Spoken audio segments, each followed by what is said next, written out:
How do you find the beauty in the ugliness of breakdown? If you're in the midst of the early stages of recovering from your breakdown, the chances are you probably feel very disconnected from beauty and probably are in a state of terror, wondering whether you'll actually ever be connected with beauty again.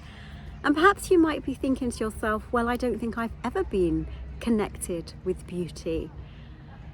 So I'm Karen Packwood. This is the Spirit Spa, an online sanctuary dedicated to supporting you if you're in the early stages of recovering from a nervous breakdown, helping you to work out why the breakdown happened to you and also to work out your next natural steps towards recovery.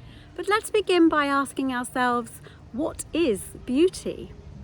How do we actually find it in our lives? How can we create it for ourselves when we're in the midst of recovering from a nervous breakdown?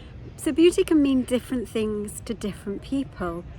And beauty is about, what do you think? How do you feel?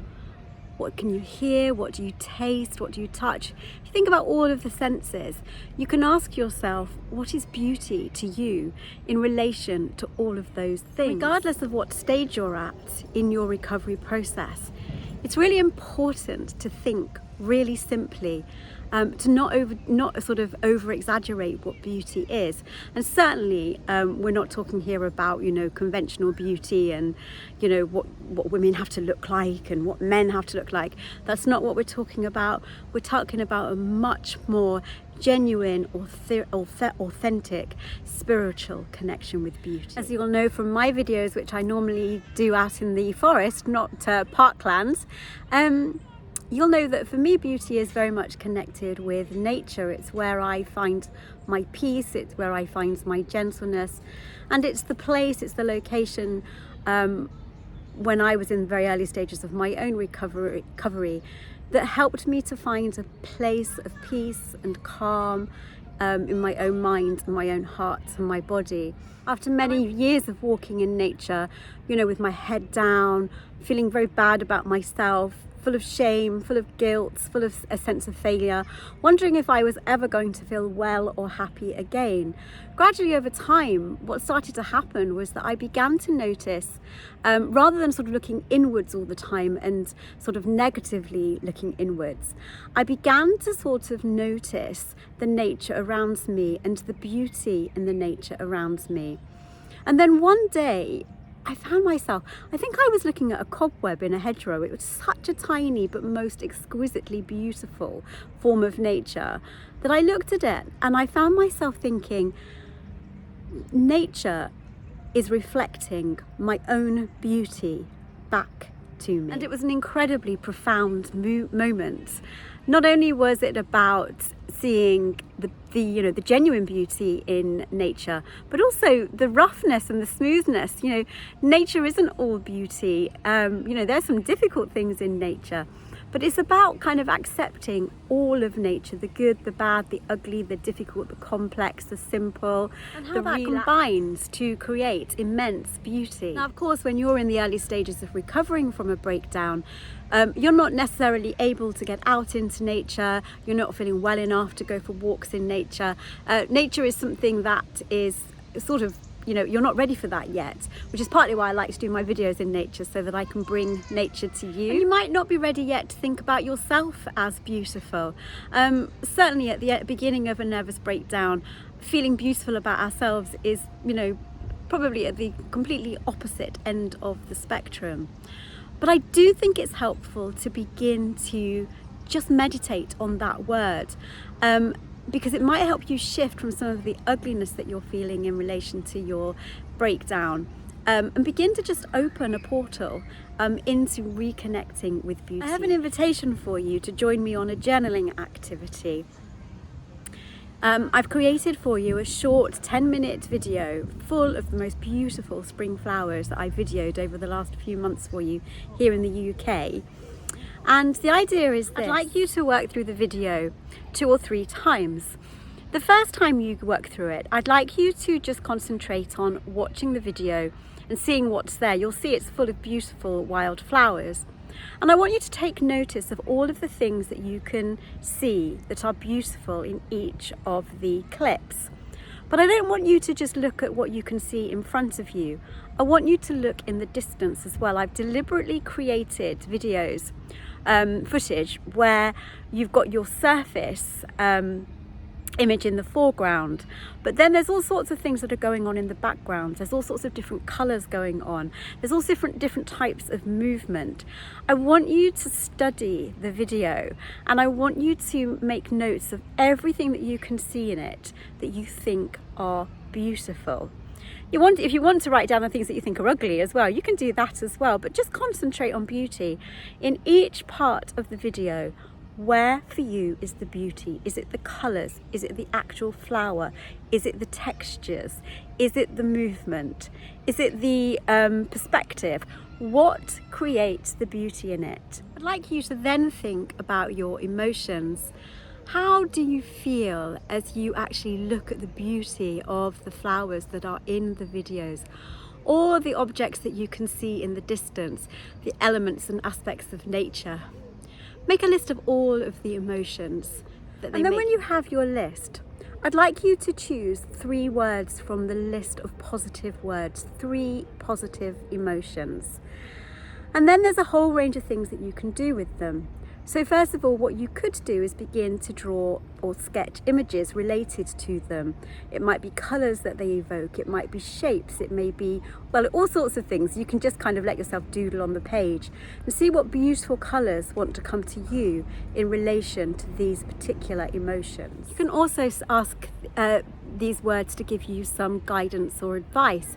If these words were actually to give you some guidance on how to live your life over the next week, bring in beauty into your life, what guidance would these words give? Make notes on them, and it could just be a list of ideas, it could be just one thing, and you might not get anything, but it's a question that you can keep coming back to. If you were to give me some guidance on how to live my life over this next week to help me take my next step towards recovering from my breakdown, what would you give me as advice? And then I'd like you to invite you to think about these words in relation to your personal space at home. Most of you, if you're in the early stages of recovery, are probably spending an awful lot of time at home. Some of you are probably spending an awful lot of time in bed. So ask these 3 words. How can I bring beauty into my personal space over the next week in such a way that I can begin to take my next steps towards recovering from my breakdown? And remember to keep this really simple, and just listen very gently and kindly to yourself. And then once you've done that in relation to your personal space, the invitation is to ask these 3 words. How can you actually bring them into your personal care, your personal love for yourself? I'd love to know how you get on with this exercise. I've actually done it myself and I found it incredibly helpful. At the end of the video, you'll also see an example of some paintings that I did on the basis of the words that I actually selected when I went through this exercise. So before you enter into today's meditation, just please remember that I'm Karen Packwood. This is the Spirit Spa, an online sanctuary dedicated to supporting you if you're in the early stages of recovering from a nervous breakdown, helping you to work out why the breakdown happened to you and to work out your next natural steps towards recovery. I'm wishing you a very peaceful and loving day. May you find beauty in it.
If you've liked this video, please don't forget to give it a like and to subscribe. As you know, it really helps me to reach other people who might be in the early stages of recovering from a breakdown. I'd also like to thank my recent new subscribers. It's really lovely to see this channel growing, and also to the people that have reached out by email.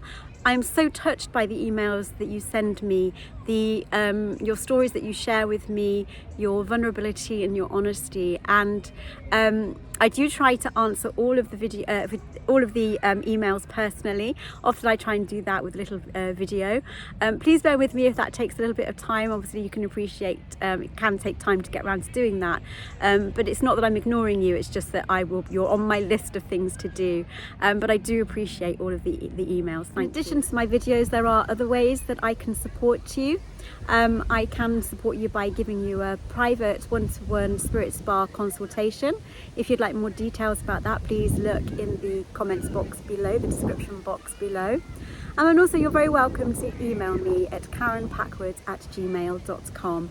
It's very helpful if you tell me a little bit about your story and your specific question, and then I'll either create a video to actually answer the question so that I can share the response with everybody, obviously maintaining full confidentiality. I'm wishing you a very peaceful and loving day. May you find beauty in it.